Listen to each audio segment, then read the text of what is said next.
I was 17 when I learned that dreams have price tags, and mine wasn't worth as much as my brother's. My name is Remington, and I still remember the exact moment my future shattered.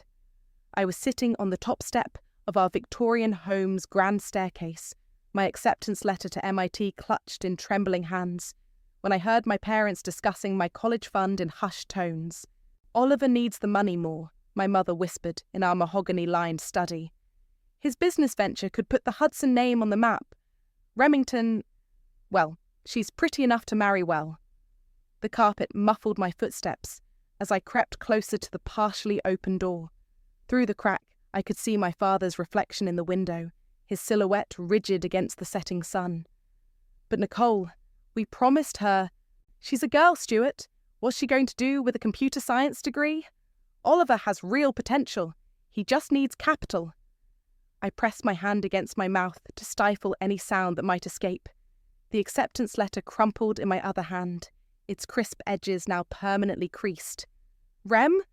Oliver's voice behind me made me jump. "What are you doing?" Before I could answer, the study door swung open. My mother's perfectly manicured hand gripped the brass handle, her wedding rings catching the light. "Oh, good. You're both here. Come in. We need to talk." The next few minutes played out like a carefully rehearsed performance. My mother, perched on the leather armchair, explained how Oliver's revolutionary app idea needed seed money. My father, standing by the fireplace, nodded along, avoiding my eyes. And Oliver, my beloved older brother, beamed with his usual charismatic confidence. "It's going to be huge, Rem," he gushed, spreading his hands wide. "Think Facebook meets Uber." I tuned him out, focusing instead on the family photos lining the walls. Years of Christmas cards, graduation pictures, family vacations. In every single one, Oliver stood front and centre, while I lingered at the edges, half smiling. "We're reallocating your college fund," my father finally said, his words cutting through Oliver's pitch. "It's what's best for the family." "Best for the family?" My voice came out steadier than I felt. "What about my acceptance letter? What about MIT?" My mother's laugh tinkled like breaking glass. "Darling, be realistic. With your looks, you could marry a tech CEO instead of becoming one. Oliver needs this chance."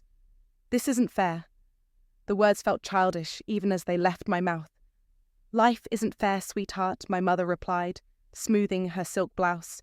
"But we're your family. We know what's best." I looked at Oliver, waiting for him to protest, to defend me.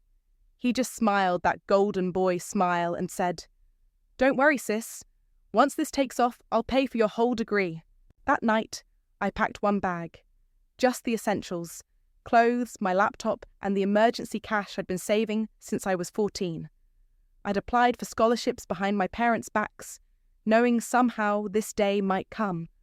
One had come through, not enough for MIT, but enough for a state school with a decent computer science program. As I walked down the driveway, under cover of darkness, Oliver caught me at the gate.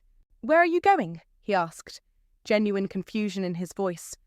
"Come on, don't be dramatic." I turned to face him one last time. "You'll burn everything you touch, Oliver, and I won't be here to watch." That was 15 years ago. I never went back, never answered their calls, never responded to the birthday cards that eventually stopped coming. I worked my way through college, lived on ramen and spite, and built something they never thought I could, which is why today, standing in my corner office overlooking Manhattan, I feel nothing but cold satisfaction as I review the eviction notice on my desk. The names jump out at me. Stuart and Nicole Hudson, defaulting on payments for Unit 15B of my newest acquisition. My assistant knocks and enters.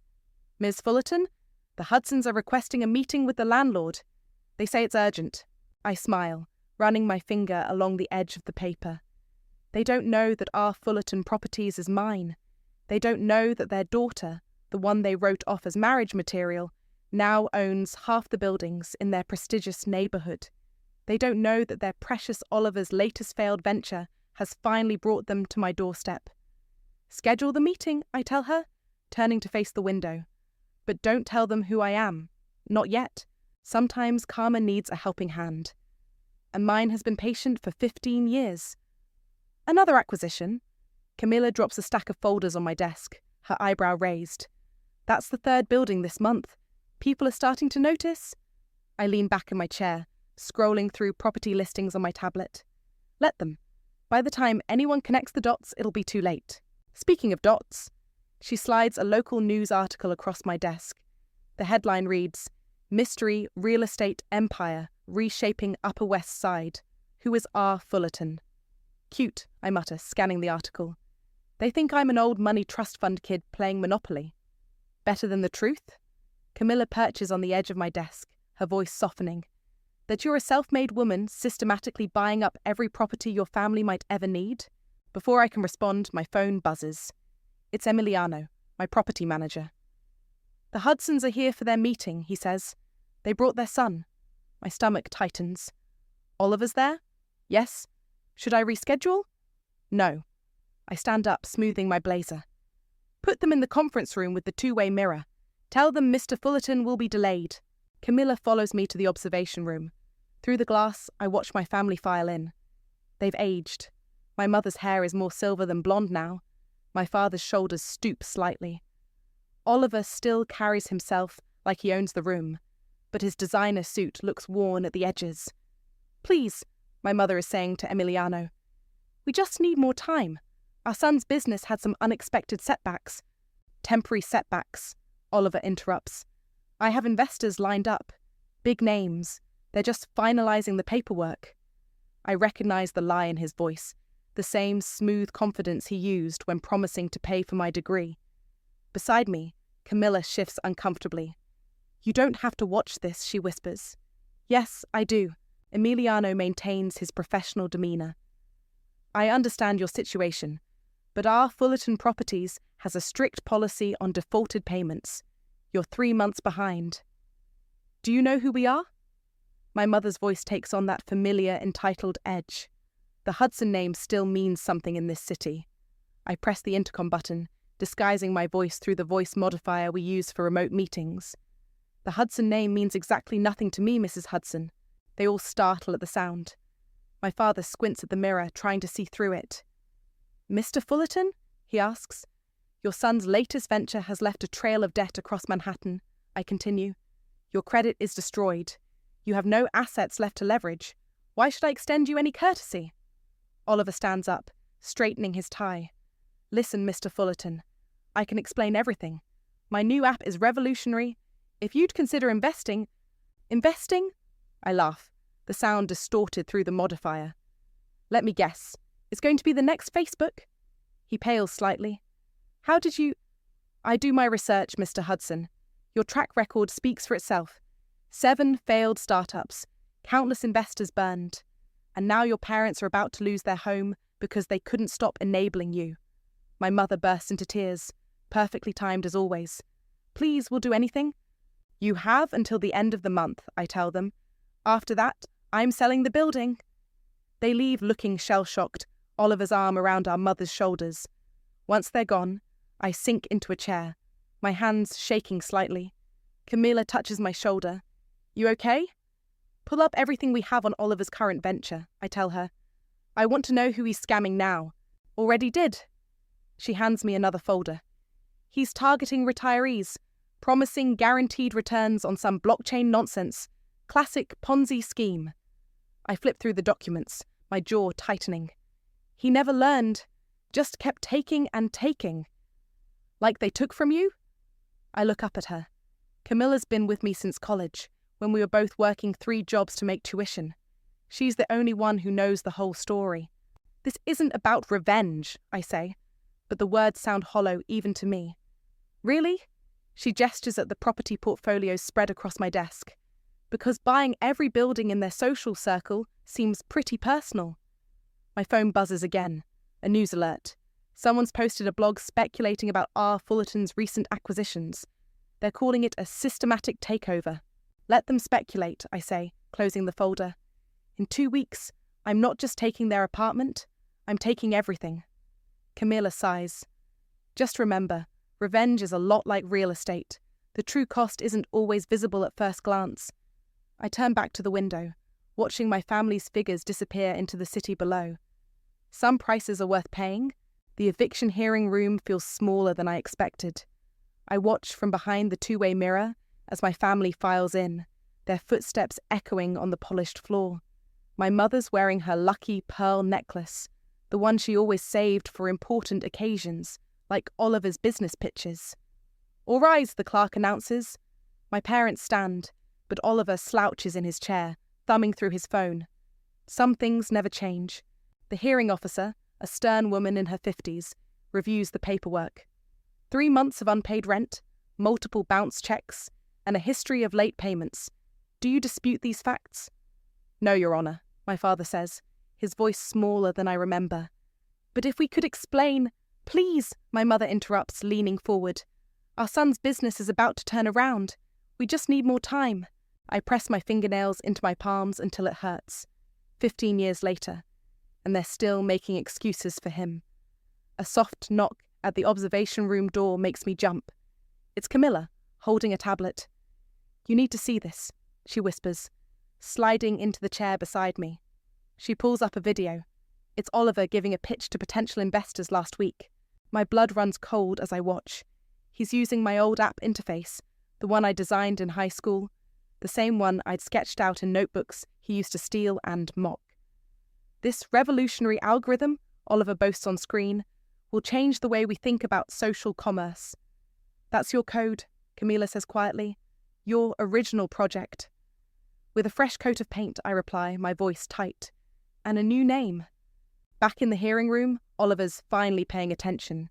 He stands up, straightening his jacket. "Your Honour, if I could speak."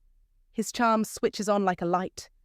"I represent several major tech ventures, and I'm in final negotiations with—" "Mr. Hudson," the hearing officer cuts him off. "Your business dealings are not relevant to these proceedings.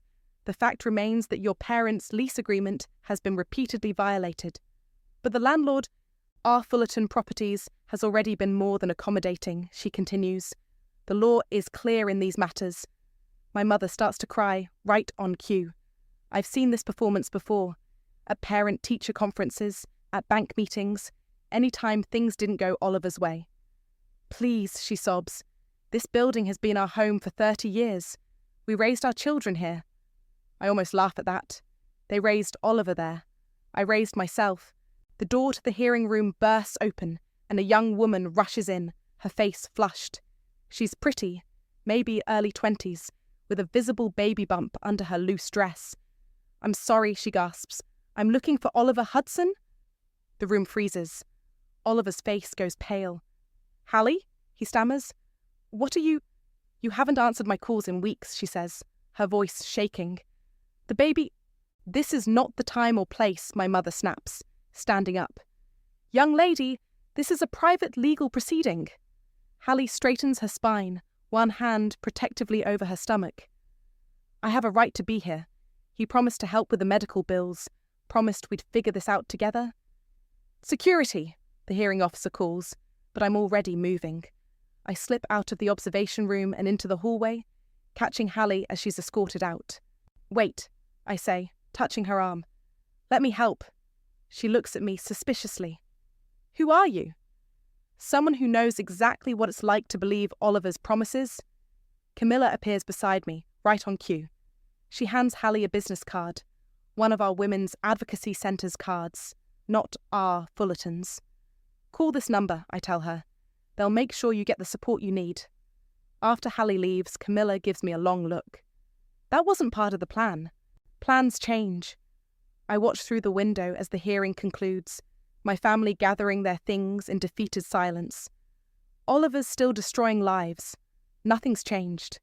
"Except you," Camilla says softly. "You're not that scared 17-year-old anymore." "No," I agree, watching Oliver check his phone instead of comforting our crying mother. "I'm the landlord now." Back in my office, I pull up the building's renovation plans. The contractors are ready to start as soon as the eviction is complete. Every trace of the Hudson family will be erased. New floors, new walls, new everything. My phone buzzes with a text from Emiliano. "Final eviction notice delivered, 72 hours. I close my eyes, remembering the night I left, how the house lights grew smaller in my rearview mirror. I thought I'd feel triumphant now, watching them lose everything. Instead, I just feel tired. You okay? Camilla asks from the doorway. I will be, I say, when it's done. But as I watch my family leave the building for what might be the last time, I wonder if anything will ever really be done. Your brother's been busy, Camilla says, spreading documents across my desk. Hallie's not the only one he's burned lately. I scan through the papers, bank statements, investment proposals, emails from angry retirees. Each page reveals another layer of Oliver's deceptions. He's targeting pension funds now? I push away from my desk, disgusted. These people could lose everything. Already have, Camilla corrects. And guess what company he's eyeing next? She slides over a familiar logo, one of my subsidiary tech firms, carefully hidden behind layers of corporate anonymity. He doesn't know it's mine, I say, but my hands are shaking. My office phone buzzes. Miss Fullerton, there's a journalist here to see you. Says his name is Julian. Perfect timing. Send him up. Julian is exactly what I expected. Sharp eyes, rumpled blazer, the kind of journalist who still believes in exposing the truth. He sits across from me, notebook ready. R. Fullerton Properties has acquired 17 buildings in 6 months, he begins. That's aggressive expansion for a company no one's heard of. I smile my practiced smile. We believe in efficient market consolidation. And the mass evictions, the mysterious LLC structures, the fact that no one's ever met R. Fullerton in person. Before I can respond, my phone chimes with an alert. Security footage from the lobby. My parents are back, carrying what looks like family heirlooms. Excuse me, I tell Julian. We'll have to continue this another time. Downstairs, my mother is pleading with the front desk security guard. Please, these pieces are priceless. Family treasures. If we could just speak with Mr. Fullerton about using them as collateral. I hang back, watching. She's brought the silver tea service, the one she used to polish every Sunday, the antique clock from the mantel, even my grandmother's jewellery box. I'm sorry, the guard says, following my standing orders. Mr. Fullerton doesn't accept meetings without appointments. My father places a steadying hand on my mother's shoulder. Come on, Nicole. We'll try the auction house instead. They leave, shoulders slumped, precious memories clutched in trembling hands. I wait until they're gone before approaching the desk. If they come back, I tell the guard, call me immediately. Back in my office, Camilla's waiting with more news. Oliver just announced a new round of funding. He's promising 300% returns. Impossible numbers, I mutter, scrolling through his pitch deck. He's getting desperate. That's not all. She hesitates. He's using your old code again. The prototype you developed in high school? He's built his whole platform on it. The memory hits like a physical blow. Sitting at my old desk, coding late into the night. Oliver laughing at my nerdy little hobby. Now he's selling my work as his own. My phone rings. It's Hallie. I found something, she says without preamble. In Oliver's laptop, documents about investor funds being moved offshore. I think he's planning to run. I exchange looks with Camilla. Can you prove it? I copied everything before he caught me looking. He wasn't happy. My grip tightens on the phone. Are you safe? I'm at my sister's. Her voice wavers. But I'm scared. He knows things about me, about my family. Send everything to the email I gave you, I tell her. Then delete it from your devices. We'll handle it from here. After hanging up, I turn to Camilla. Get me everything on Oliver's current investors. Bank records, communications, everything. Already on it. She pauses. What about your parents? I walk to the window, watching the city lights flicker on as dusk settles. They made their choice 15 years ago. They can live with it. Can you? Before I can answer, another alert pings. Oliver's face fills my screen. He's giving a presentation at a retirement community centre. Behind him, my stolen code scrolls across the projector. Join us now, he's saying, before this exclusive opportunity closes. Your children's future could depend on it. I think of my mother pawning family treasures, my father's defeated posture, Hallie alone and afraid, all the retirees about to lose their savings. Enough, I say, turning to Camilla. Call our lawyers. Call the SEC. Call everyone. It's time to end this. It'll expose you, she warns. Once this starts, you can't hide behind our Fullerton anymore. I pick up my grandmother's jewellery box. The guard brought it up earlier, knowing I'd want it. Inside, my MIT acceptance letter still lies folded, edges worn with age. Maybe it's time to stop hiding, I say, running my fingers over the creased paper. Maybe it's time they all see exactly what their perfect son has become. And what their daughter became, Camilla adds softly. I close the jewellery box with a snap. Call Julian back, tell him I'm ready to talk. Your mother's here again. Emiliano's voice crackles through my office intercom. She's asking to speak with your assistant. I straighten my blazer, checking my reflection in the window. Send her up. It's time. The elevator dings, and my mother steps out, clutching her designer handbag. A knockoff, I notice. Her eyes scan the office, taking in the modern furniture, the city view, the subtle displays of wealth she always craved. I'm here to speak with Mr. Fullerton's assistant, she announces to the empty reception area. I step out of my office. How can I help you? She doesn't recognize me at first. Why would she? The daughter she knew didn't wear Armani suits or Christian Louboutin heels. That daughter disappeared 15 years ago. I need to speak with your boss, she says, her voice taking on that familiar, condescending tone. It's about my family's apartment. Mr. Fullerton is unavailable, I reply, gesturing to the conference room. But please, sit down. As we settle into the leather chairs, I notice her hands trembling slightly. The perfectly manicured nails are gone, replaced by practical short ones. We found some items, she begins, opening her bag. Family heirlooms. Surely they're worth something as collateral. She pulls out a familiar velvet box. Inside is the diamond necklace she wore to Oliver's college graduation, the one she'd promised would be mine someday. I remember when Dad bought this, I say softly, touching the diamonds. Right after Oliver's first startup failed. She freezes, her eyes snapping to my face. I see the moment recognition hits, the slight widening of her eyes, the sharp intake of breath. Remington. Hello, Mother. She stands so quickly, her chair rolls backward. This is impossible. You work for... I don't work for R. Fullerton Properties, I say, remaining seated. I am R. Fullerton Properties. The colour drains from her face. All this time, the eviction, it was you. Karma's funny that way, isn't it? Your father needs to hear this. She fumbles for her phone. Oliver's about to have bigger problems, I cut her off, sliding a folder across the table. SEC investigation. FBI fraud probe. His little Ponzi scheme is falling apart as we speak. She sinks back into her chair, hands shaking as she opens the folder. These must be fake. Oliver would never... Like he'd never steal my college fund, never take credit for my work. I lean forward. Open your eyes, Mother. He's been burning everything he touches since the day you chose him over me. We didn't choose... She stops, the lie dying on her lips. We thought we were doing what was best. Best for who? I stand up, walking to the window. Look around. Everything you see, these buildings, this company, this success, I built it myself. No thanks to you. A commotion outside draws our attention. Through the glass doors, I see Oliver bursting into the reception area, his face red with rage. Where is she? He shouts, shoving past Emiliano. Where's my sister? He storms into the conference room, but stops short when he sees me.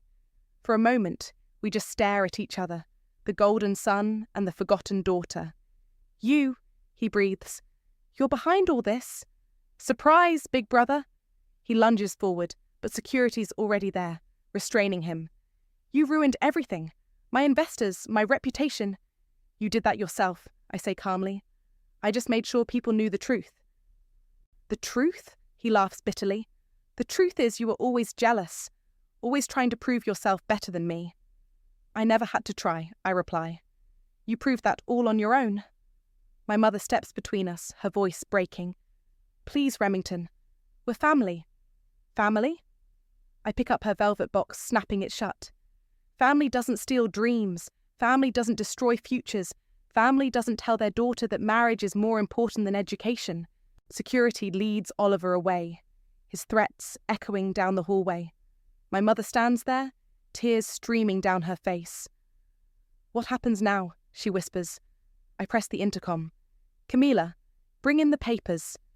Camila enters with a thick envelope. Inside is a deed to a small apartment in Queens. Nothing fancy, but clean and safe. You have two choices, I tell my mother. Keep defending Oliver and lose everything, or take this apartment and start over. Your decision. She stares at the papers, then at me. When did you become so cold? The day you taught me that family is just another word for business. I walk to the door, pausing. You have until tomorrow to decide. As I leave, I hear her collapse into sobs. Camila touches my arm. You okay?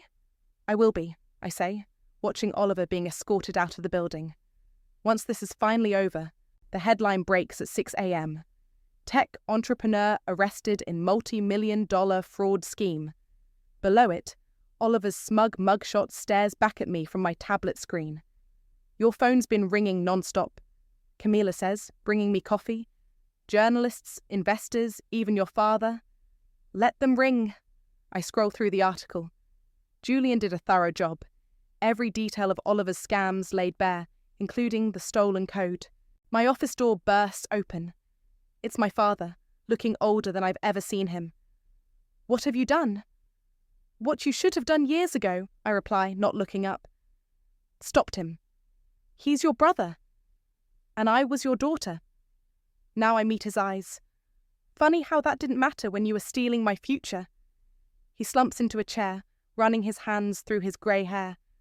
We never meant to what? To teach me that my dreams meant nothing? That my only value was in who I could marry? I stand up, anger finally breaking through my careful control.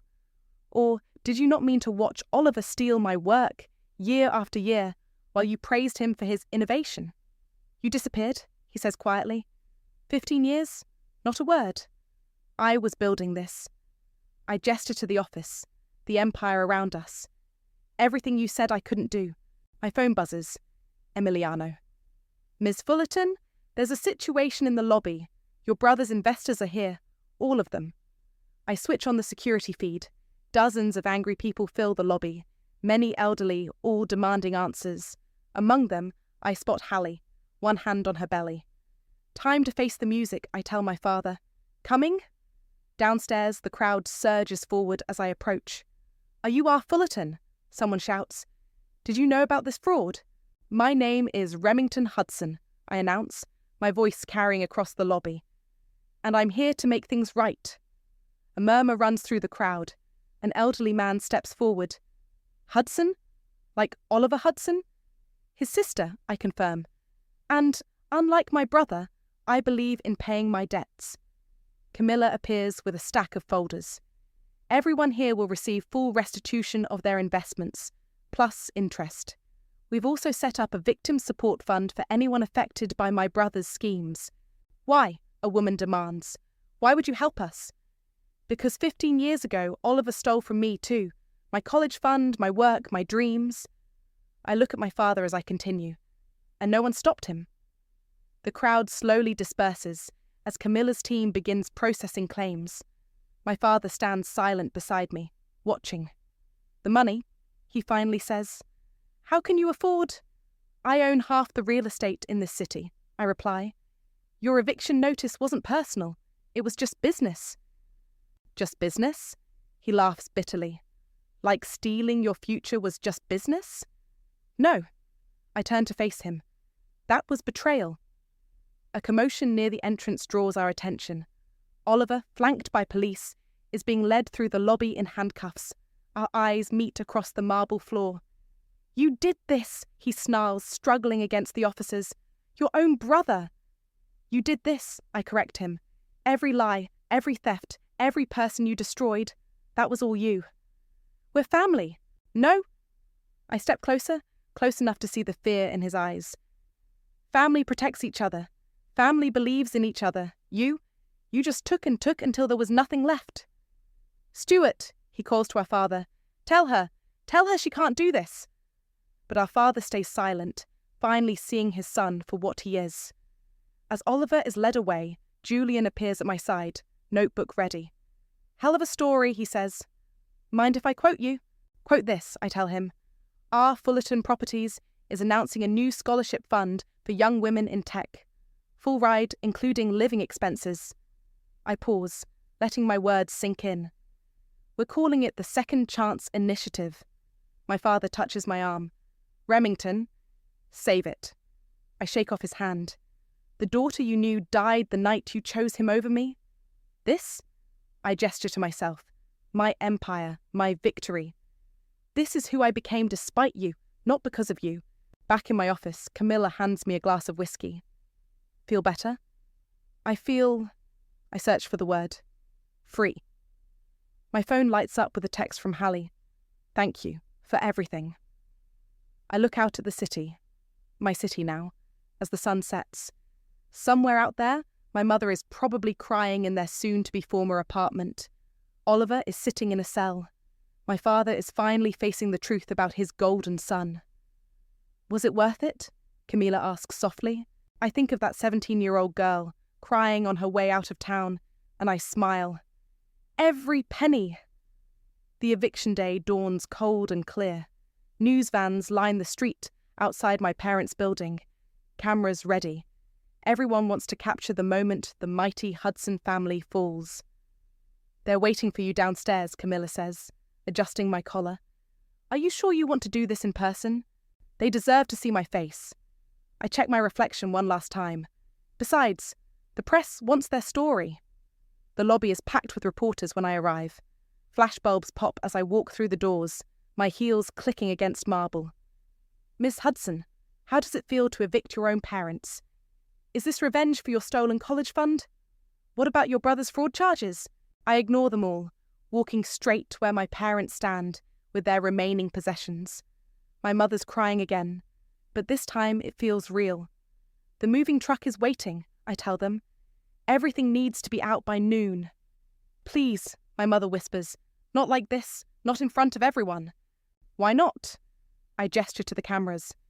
You always loved an audience. Remember my high school graduation? When you announced to everyone that I wouldn't be going to college because marriage was a better investment. My father steps forward. We were wrong. Yes, I agree. You were. A commotion at the door draws our attention. Hallie pushes through the crowd, her pregnancy now very visible. I'm sorry to interrupt, she says, but I thought you should know. Oliver took a plea deal this morning. He's testifying against his other partners. My mother sinks onto a nearby bench. How long will he? 5 years minimum, I answer, plus restitution. He was supposed to carry on the family name, my father says quietly. And I was supposed to marry rich, I snap. Funny how neither of those plans worked out. The movers begin carrying boxes past us. I watch as my childhood home is dismantled piece by piece. Each item tells a story. The dining room table where Oliver's dreams always took precedence. The armchair where my mother planned my imaginary wedding. The desk where I taught myself to code while they slept. What's going to happen to the apartment? My father asks. It's being converted into a women's shelter, I reply. For people who need a fresh start. A reporter shoves a microphone in my face. Ms. Hudson, do you have any comment about your brother's plea deal? I turn to face the cameras, feeling the weight of the moment. My comment is this. Legacy isn't about carrying on a name. It's about the mark you leave on the world. My brother chose to leave a trail of destruction. I'm choosing to build something better. And your parents? Another reporter calls out. What happens to them? I pull an envelope from my jacket. There's a small apartment in Queens. Paid for.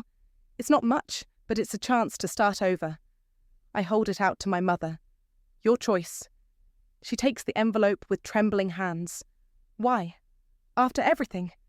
Because I'm not you, I say simply. I don't destroy people just because I can. The last of their belongings is loaded into the truck. My parents stand in the empty lobby, looking lost in the space that was once their world. One more thing, I say, reaching into my bag. I pull out the MIT acceptance letter, worn and creased. I want you to keep this, as a reminder of what you threw away. My mother unfolds it carefully. We were so proud when this came, she whispers. Before we got scared? Scared of what? Of you outshining him, of you not needing us, of change. She looks up at me. We were wrong about everything. Yes, I agree, you were. As they walk out of the building for the last time, Camilla appears at my side. The shelter renovations start tomorrow. Want to review the plans? Later. I watch my parents climb into their car, their envelope clutched tight in my mother's hand. Right now, I need a drink. Back in my office, I pour 2 glasses of whiskey. The sun is setting over the city, painting everything in gold. To karma, Camilla raises her glass. To justice, I correct her. My phone buzzes with a text from Hallie. Baby girl born an hour ago, named her Remy. Hope that's okay. I smile, feeling something shift inside me. Maybe it's closure, maybe it's peace, or maybe it's just the satisfaction of knowing that sometimes justice comes in unexpected ways. You know, Camilla says, watching me, revenge doesn't usually end with a women's shelter and a baby naming. This isn't revenge anymore, I reply, looking out at my city. This is redemption. Below, the news vans are pulling away, carrying my story to the world. But for the first time in 15 years, I don't feel like the girl who ran away. I feel like the woman who came back stronger. And that's a much better story. The demolition crew arrives at dawn. I stand across the street, watching as they prepare to tear down my childhood home. The women's shelter plans are finalised. Something new will rise from these ashes. Ready? Camilla asks, handing me a hard hat. Almost. I pull out my phone and dial a familiar number. Hello? My mother's voice is different now, softer, less certain. The demolition's starting. Thought you might want to know. A pause. Are you there now? Yes. Another pause. We'll be there in 20 minutes. They arrive just as the wrecking ball takes its first swing. My father looks smaller in his worn jacket, my mother more human without her pearls. We stand together in silence, watching our past crumble. Oliver called from prison yesterday, my mother says finally. He asked about you. And? I told him to read the papers, to see what his sister built while he was tearing things down. The wall of my old bedroom caves in, revealing the faded purple paint I chose at 13. The desk where I learned to code is long gone, donated to Hallie for the baby's room. I visited her yesterday, I say. Little Remy's getting big. She has your eyes, my father offers quietly. Your determination. A construction worker approaches with clipboards. Ms. Fullerton, we need your signature on these demolition permits. My mother flinches at the name. You really did build an empire right under our noses. No, I correct her. I built it right in front of you. You just couldn't see past Oliver long enough to notice. The wrecking ball swings again. The living room wall collapses, sending dust into the morning air. Through the gap, I can see the spot where our family portrait once hung. Oliver front and centre, me half hidden in the background. My phone buzzes with a text from Julian. Stories going viral. People calling you a feminist icon. Comment? I show it to Camilla, who laughs. From college fund theft to feminist icon. Not bad for 15 years' work. Speaking of work, my father clears his throat. The apartment in Queens. We're making it our own. Your mother's started teaching piano again. And you? Volunteer at a youth centre, teaching kids about finances. He meets my eyes. Trying to do better? Another crash. Another wall down. The house groans like a dying thing. I found this. My mother pulls something from her bag. A small notebook, its cover's worn. Your old coding journal. The one with the app design Oliver stole. I take it, feeling its familiar weight. Keep it, I tell her.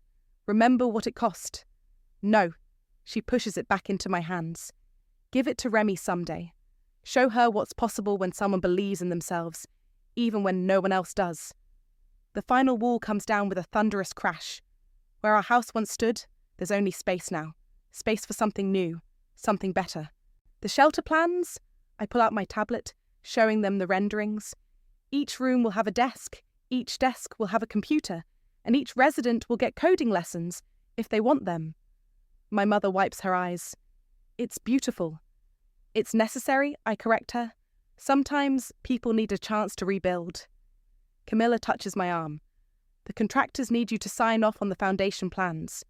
Go, my father says. Build something better than we did.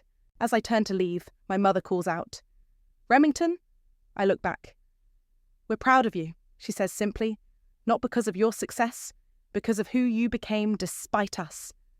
The demolition crew starts clearing debris. Soon new foundations will be poured, new walls will rise, the past will be buried under progress. The shelter needs volunteers, I tell them, if you're interested. They nod, understanding the olive branch for what it is. Back in my office, I place my old coding journal on my desk. Its pages hold the seeds of everything I've built, my dreams, my determination, my refusal to be erased. What now? Camilla asks, pouring our traditional whiskey. I look out at my city, at the empire I built, at the future rising from the rubble of my past. Now we build something new. Together? She raises her glass. Together, I agree. But this time, we're not hiding in the shadows. The sun breaks through the morning clouds, illuminating the city, my city. Somewhere out there, Hallie is teaching little Remy to be strong. My parents are learning to be better. Oliver is facing consequences, and I am finally completely free. Not from running away, not from revenge, but from becoming exactly who I was meant to be. I raise my glass. To new foundations. And somewhere in the distance, I swear I can hear walls rising,